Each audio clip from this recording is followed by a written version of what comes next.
androany moa zany dia hetsika ara-kulturary, ara-kolotsaina, miaro, faneho-kevitra sy ady-hevitra. Tanjona ny thème dia ny hoe ny zon'olombelona, fananantany, fampiasam-bola na investissement amin'ny teny frantsay sy mifangaro. Ny tanjona dia ny mba hanohizana ny hetsika efa natao, ny fanairana momba n'ity resaka fampiasam-bola ity izay aprisianay fampiasam-bola fa kosa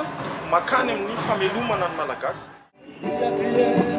Ka tsy azonao sy tinane fa misy plaque zay manao hoe défense d'entrée fa tany efa vita borna ny ty ka tsy azonao hitsane fa misy plaque zay manao hoe défense d'entrée Gaska refa vita borna ny ty tsy azonao amidy gaska refa vita borna ny ty tsy azonao amidy gaska refa vita borna ny ty tsy azonao amidy gaska refa vita borna ny ty tsy azonao amidy Miaramila manaraka na dena punga Miaramila manaraka na dena punga izy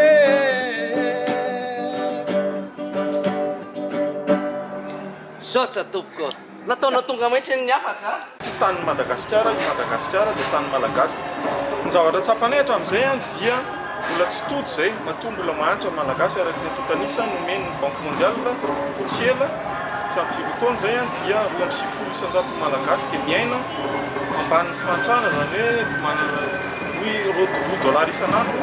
latsaky ny $2 isan'andro ny vola miditra dikan'izay raha ohatra ka nisy fampiasam-bola nety teto ka naminaly an'izay hoe mampatsara ny fiaina malagasy dia tsy niteny an'izay ary tsy nanao an'izao hetsika zao satria noho izay indrindra nanaovana an'izao hetsika zao hoe ahafahany miady hevitra mitady vahaolana manaitra ny fanjakana maka fanapahan-kevitra tsy maimaika anao an'ireny contrat reny fa hijery an'izay lafin-javatra zay dia ny fijerena ny hoe raha misy mpamatsy vola anankiray dia jerena na ny zo amin'ny fananantany ny zo ara-ekonomika moa dia mazava loatra zay fivelomana zay dia izay zany ny antony nanaovana an'ity hetsika ity misy ny telo le toerana zany eto hetsika artistika ireo artista zany manohana an'ity hetsika ity taritiny Bekoto moa zany Bekoto artista ao amin'ny Tarimaleo izay efa ela no resaka fananantany sy ireo artista rehetra maro namana manarak'izay koa dia misy le panneau d'exposition maneho ny hevitra mikasika ny zavatra voalazako teo ary atao ity trano angalana roa sary ity ny mikasika ny toerana anaovana ny ady-hevitra dia ato zany mety ahitana tokoa manasana ny mpanao gazety anaraka ny ady-hevitra ato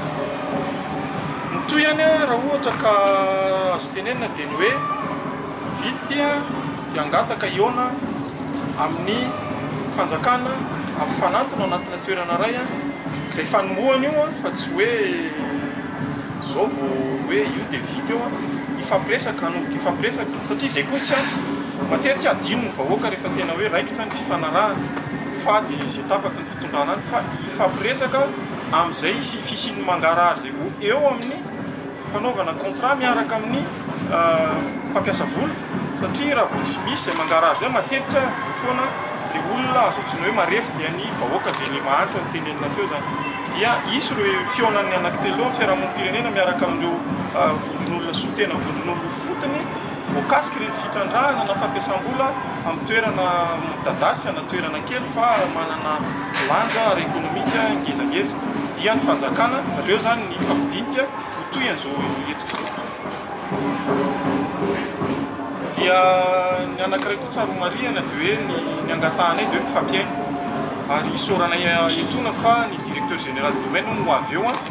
marika sady zay fa misy ny fifampianona fa tsy nanao hoe kely tsy mba mamindro na any amin'ny toerana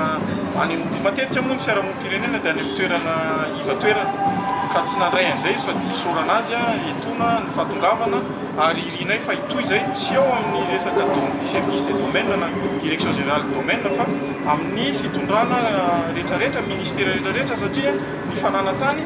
ny tany dia ny secteur rehetrarehetra dia mampiasa azy eny fa na ny planina manidina raha dia tsy maintsy mbola velona amin'ny tany raha ohatra ka resaka tany jerena